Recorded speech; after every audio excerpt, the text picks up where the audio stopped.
વેલ અગર આપણું ગૂગલ એકાઉન્ટની અત્યારે આપણે વાત કરીએ તો અત્યારનો જે ફેઝ છે તેમાં ડેટા જે છે તે બહુ જ વેલ્યુએબલ અસેટ છે. એટલે કશે ને કશે તમારી જેટલી બી ઇન્ફોર્મેશન છે તે અત્યારે ડેટાના ફોર્મમાં આપણા બધા જ માટે બહુ જ પ્રેશિયસ છે. અને અગર આપણે ડેટાની વાત કરીએ તો સૌથી પહેલાં આપણે ગૂગલ યાદ આવે છે. અગર આપણે એન્ડ્રોઈડ યુઝ કરીએ યા પછી અગર આપણે આઈઓએસની સર્વિસીસ યુઝ કરતા હોઈએ, in any of the case Google કશે ને કશે આપણા માટે એક ડેટાનું બેઝ થઈ ચૂક્યું છે. અને આ જે ગૂગલ છે તેમાં અત્યારે ઘણી બધી નવી પ્રાઇવસી પોલિસીઝ એની આવી છે, એની સ્ટોરેજ પોલિસીઝ આવી છે. અને ગૂગલમાં જે આ બધી પોલિસીઝ આવી છે તેના લીધે આપણે બધા જ ડાયરેક્ટલી ઇનડાયરેક્ટલી બિલકુલ ઇન્ફ્લુઅન્સ થશું. So it is very important કે આપણે બધાને ગૂગલની આ જે નવી પોલિસીઝ હોય તેના વિશે થોડું અધ્યયન હોય, થોડી જાણકારી હોય. આ અત્યારે ખૂબ જ અગત્યનું છે. અત્યારે અગર આપણે વાત કરીએ જીમેલની, ગૂગલ ડ્રાઈવની કે પછી ગૂગલ ફોટોઝની, તો હવે અગર ગૂગલ તરફથી અગર આપણે વાત કરીએ તો એ એમના જેટલા બી યુઝર છે તેમને 15 GB લગીનનો ફ્રી ડેટા આપશે. આ જે ડેટા છે તે ડેટાનો જે કોટા છે તે આ 3 વસ્તુમાં બાયફર્ગેટ થશે. એટલે અગર તમારો જે ડેટા છે તે આ 3ની જે ટોટલ કેપેસિટીની અગર આપણે વાત કરીએ અને 15 GBથી વધારે તમારું યુઝેજ થઈ જતું હોય તો પછી એ ડેટા કશે ને કશે ડિલિટેશન માંગી લેશે from the view point of Google. Well અગર આપણે આજની ડેટની વાત કરીએ, ધેટ ઇઝ 1 જૂન 2021, તો આ જે પર્ટિક્યુલર ડેટ છે તેનાથી આ ગૂગલની જે પોલિસી છે તે ઇમ્પ્લિમેન્ટ થશે. એટલે આનાથી પહેલાંના જે બી ડેટા હોય તે આ પર્ટિક્યુલર ડેટાનું જે કોટા છે તેમાં એડ ઓન નહીં થશે. But I am talking about the data with relation two Google photo. હજી બી આ જે 15 GBની કેપેસિટી છે તે આપણે જીમેલ અને આપણી જે ગૂગલ ડ્રાઈવ છે એટલે કે ક્લાઉડ સ્ટોરેજ છે તેમાં તો આપણો ડેટા કોટા જે છે તે 15 GB લગીનનો જ છે. બટ ગૂગલ ફોટો જે છે તેનું એડિશન આજથી થશે ફ્રોમ 1 જૂન 2021.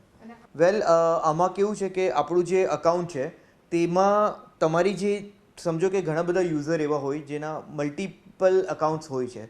તો આ જે મલ્ટિપલ અકાઉન્ટ છે તેમાં અગર એમની એક્ટિવિટી નહીં હોય, અગર એમણે 24 મહિનાથી વધારે એક્ટિવિટી નહીં કરી હોય તો ગૂગલ તરફથી એમનું જે બી અકાઉન્ટ છે it food subject to ડિલિટેશન.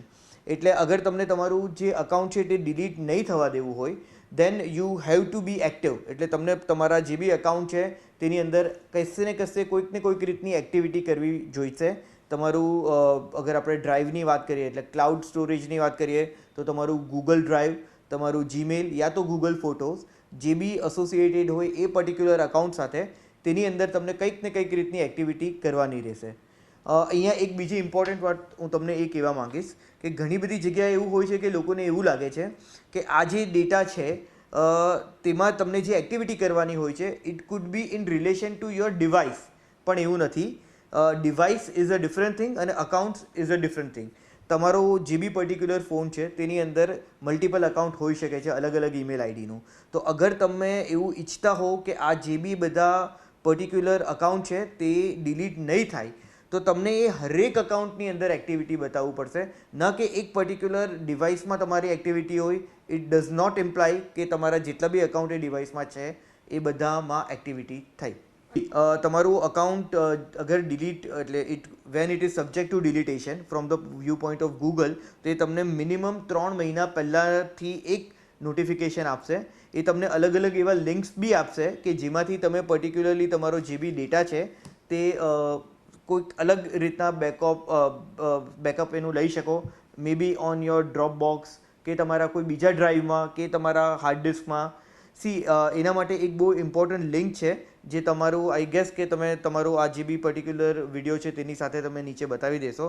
It is known to be takeout.google.com. એની અંદર તમારો જે બી ડેટા છે તે આર્કાઇવના ફોર્મમાં હશે અને પછી તમે જ્યારે બી એની પર ક્લિક કરશો તો તમને અલગ અલગ ઓપ્શન આવશે અને એ ઓપ્શનના મુતાબિક એ પર્ટિક્યુલર ડેટા તમે અલગ અલગ જગ્યા પર સ્ટોર કરી શકો છો, બેકઅપ કરી શકો છો અને it could B either in HTML form or zip form જેની અંદર તમે આ પર્ટિક્યુલર જે બી ડેટા છે તે બિલકુલ ઇઝીલી સ્ટોર કરી શકશો. અગર તમારું પર્ટિક્યુલરલી જે બી અકાઉન્ટ છે તેમાં તમારી લિમિટ મેક્સિમમ જે 15 GBની લિમિટ ફ્રીમાં આપવામાં આવી છે from the view point of Google, તેનાથી વધારે અગર તમારી લિમિટ એક્સીડ થઈ ગઈ હોય અને તમે એ જે પર્ટિક્યુલર વર્કિંગ છે એમાં એ ચાલુ રાખવા માંગતા હો તો you are suppose two B the member of Google one. એટલે ગૂગલ વનની એક બીજી લિંક હું તમને આપીશ જેમાં જઈને તમે એ પણ જોઈ શકશો કે તમારું કેટલું ડેટા હજી બચ્યું છે, કેટલું તમારું જે ડેટા છે તે ઇક્વિપ થયું છે, એની જે બધી ડિટેલ્સ તમે એ પર્ટિક્યુલર લિંકથી જોઈ શકશો. It is known to be one.google.com/storage/management. આ ઉપરાંત અગર તમે વધુ પડતો ડેટા તમે લઈ શકવા માંગતા હો તો એની અલગ અલગ પોલિસીઝ છે, એના અલગ અલગ ચાર્જિસ છે. ફોર એક્ઝામ્પલ, અગર તમે એડિશનલ 100 GB લેવા માંગતા હો તો ₹130 પર મંથ એ તમને એના ચાર્જિસ આપવાના હોય છે. સિમિલરલી ₹1300 પર યર તમે આપી શકો છો.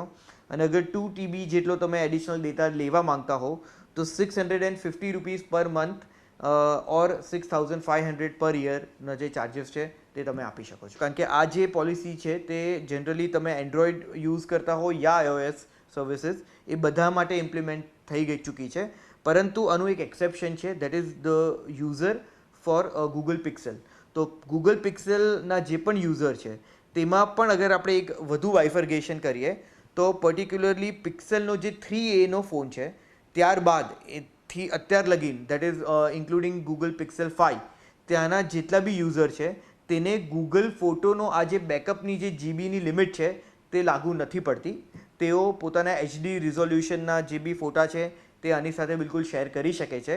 અને અગર આપણે વાત કરીએ એવા ફોનની જે ગૂગલ પિક્સેલ 3થી પહેલાંના છે તો તે લોકોને અત્યારે બિલકુલ આમાં રાહત આપવામાં આવી છે ફોર ગૂગલ ફોટોઝ. અને અત્યારથી લઈને 31 Jan 2022 લગીન તેઓ આ જે બી ફોટા છે તે બિલકુલ આ 15 GBના સ્ટોરેજ સ્પેસમાં ઇન્ક્લુડ નહીં થશે.